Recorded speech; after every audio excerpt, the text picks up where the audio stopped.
তোমাদের এই ভালোবাসা দেখে আমি নিজেকে সত্যি খুব ভাগ্যবান বলে মনে করছি। যদি কেউ আমাদের ছেড়ে চলে যায়, সে যেই হোক, মা, বাবা, বোন, চোখ থেকে জল বেরিয়েই আসে।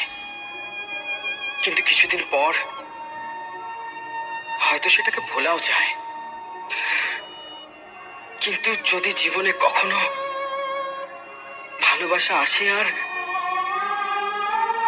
খুব অল্প সময়ের জন্য আমাদের সাথে থেকে চলে যায়, তখন চোখ থেকে জল বেরোয় না,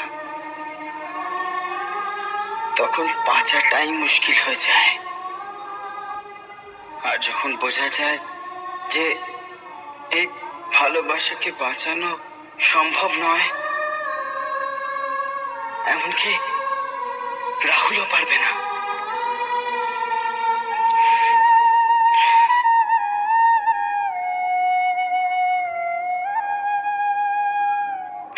আমি শুধু বেঁচে থাকার জন্য শ্বাস প্রশ্বাস নিচ্ছি। আমার আর কিছু করার ক্ষমতা নেই। আমাকে ক্ষমা করে দিন।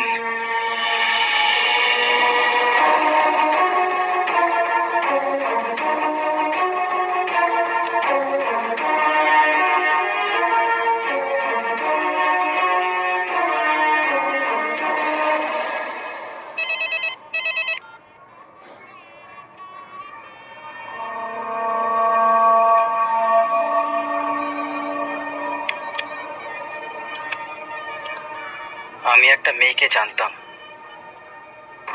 আস্তে আস্তে আমরা খুব ভালো বন্ধু হয়ে যাই।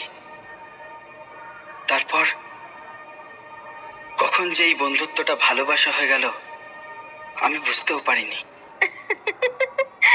আর আমার সেই ভালোবাসার নাম হলো তনু।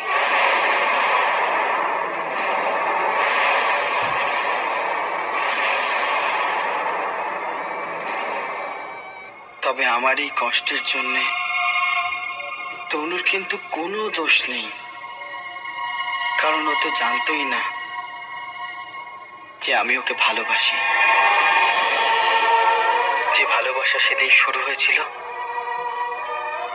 সেটা আজ শেষ হলো। আজ ওর বিয়ে। আজ একটা অদ্ভুত দিন। আজ একটা নতুন সম্পর্কের শুরু।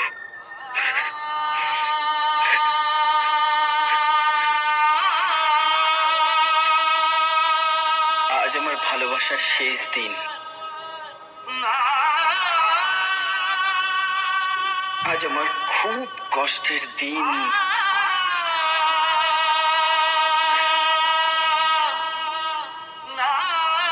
আমি অনেক দিন ধরে আপনাদের দুঃখ কষ্টকে দূর করার চেষ্টা করেছি আমার এই প্রোগ্রামের মাধ্যমে।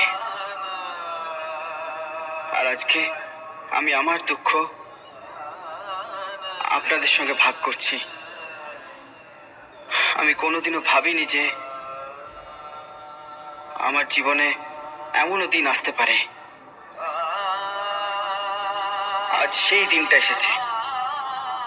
এতদিন আমি আপনাদের সান্ত্বনা দিয়েছি,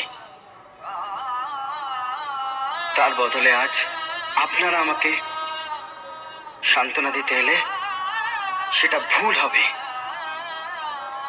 কারণ আপনারা আমার সম্পর্কে কিচ্ছু জানেন না। তাই আপনাদের কাছে আমার অনুরোধ, দয়া করে আমাকে এই প্রোগ্রামটা শুরু করার জন্য জোর করবেন না। আজ থেকে আমার প্রোগ্রামটা শেষ। ওকে?